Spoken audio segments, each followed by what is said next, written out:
ADHD means attention deficit hyper activity disorder. इसको अगर बहुत सिंपल लैंग्वेज में अगर समझा जाए तो बच्चे के अंदर हाइपर एक्टिविटी बहुत ज्यादा होती है, यानी बच्चा बहुत ज्यादा हाइपर होगा, बैठेगा नहीं, जंप बहुत ज्यादा करेगा, यहाँ वहां दौड़ेगा बहुत ज्यादा, और अपने आप को भी हिट कर सकता है, दूसरों को भी हिट कर सकता है। बच्चा बहुत ज्यादा शाउट करेगा। अब ये होता क्यों है? होता इसलिए है क्योंकि बच्चे के अंदर एंजाइटी बहुत ज्यादा क्रिएट हो रही होती है। बच्चा एक टास्क को बहुत लॉन्ग ड्यूरेशन तक करने में सक्सेसफुल फील नहीं करता है, या फिर उसको अवॉइड करता है, और उसकी वजह से उसको एंजाइटी क्रिएट होती है, या फिर यूं कहे कि एंजाइटी की वजह से वो टास्क को कंप्लीट नहीं कर पाता, अटेंशन नहीं होती है बच्चे के अंदर। अगर आप किसी भी चीज को उससे करवाना चाहते हैं और लॉन्ग ड्यूरेशन के लिए करवाना चाहते हैं, तो सबसे पहले बच्चा थोड़ा देर तक के लिए तो बैठ सकता है, लेकिन जैसे ही ज्यादा टाइम बैठ चलेगा या फिर वो ज्यादा लॉन्ग ड्यूरेशन तक होगा, बच्चा वहां पर हो सकता है चिल्लाना शुरू कर दे, डिस्ट्रैक्ट बहुत इजीली हो जाए, या फिर कुछ और बातें करने लग जाए।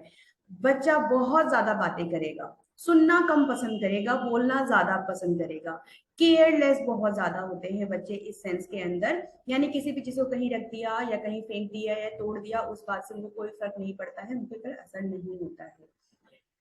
इसी वजह से बच्चे को रीडिंग और राइटिंग में इशू रहता है, यानी क्योंकि अटेंशन नहीं दे पा रहे हैं, ज्यादा देर तक नहीं बैठ पा रहे हैं, अपनी बात को उनको लगता है कि कोई सुन नहीं रहा है, या वो अपनी बात ही मनवाना चाहते हैं, अपनी बात ही चाहते हैं कि पूरी हो जाए। उसके लिए वो हर तरीके के टेंट्रम्स करते हैं, उसके लिए चाहे उनको शाउट करना पड़े, चाहे खुद को हिट करना पड़े, चाहे दूसरे किसी को हिट करना पड़े, वो तब तक उस बात पे अड़े रहेंगे जब तक कि उनकी जिद पूरी ना कर दी जाए।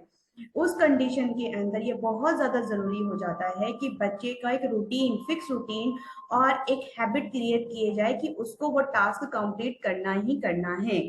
बाकी चीजें जब वो अपनी जिद पे पूरी करना शुरू कर देता है, वो उसको इतने इजीली प्रोवाइड ना करवाया जाए, उसके लिए एक फिक्स रूटीन बनाया जाए, फिक्स हैबिट बनाई जाए, और उसको वो फॉलो करवाया जाए। बहुत लंबे लंबे ना बनाए जाए, छोटे छोटे बनाए जाए, और बीच बीच में उनको अलाउ किया जाए कि वो उठ सकते हैं, वो चल सकते हैं, या 5 मिनट का 10 मिनट का ब्रेक जरूर दिया जाए, क्योंकि वो लॉन्ग ड्यूरेशन तक बैठने के लिए उनको इश्यू होता है, उन्हें एंजाइटी होती है, वो भागना ज्यादा पसंद करते हैं,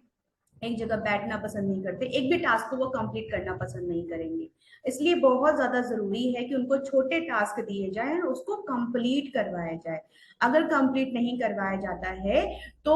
उनके अंदर ये क्रिएट होता है कि वो अपनी बात मनवा सकते हैं, और वो हर तरीके के टेंट्रम करेंगे जिससे कि उनकी बात मानी जाए। और अगर एक बार भी उनकी बात मानी जा रही है या बार बार मानी जा रही है, तो ये उनके लिए एक सिग्नल है कि वो इस तरीके की टेंट्रम्स करके अपनी बात को मनवा सकते हैं। तो बी केयरफुल, उनके लिए छोटे टास्क रखे जाएं, उनको शॉर्ट में बोलना कहा जाए, यस नो, इस बात को इतना ही बोलना है, उसको प्रैक्टिस करवानी पड़ती है बच्चे को।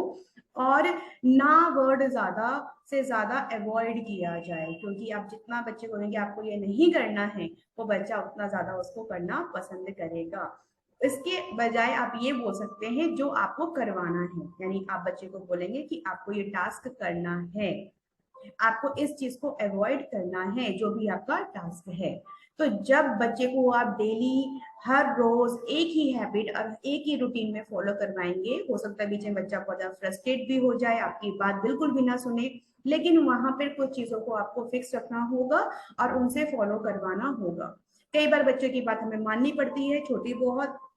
थोड़ी बहुत, और कई बार हमें अपनी बात भी मनवानी होती है, लेकिन ये ऑब्जर्वेशन हमारी होनी चाहिए कि कब बच्चा आपकी बात सुनने के लिए तैयार है और कब सुनने के लिए तैयार नहीं है। तो ये बहुत बारीक ऑब्जर्वेशन होती है, अंडरस्टैंडिंग होती है, और जब इस चीज को समझ लिया जाता है तो बच्चा अंडर कंट्रोल होता है और उसके बिहेवियर को मॉडिफाई किया जा सकता है।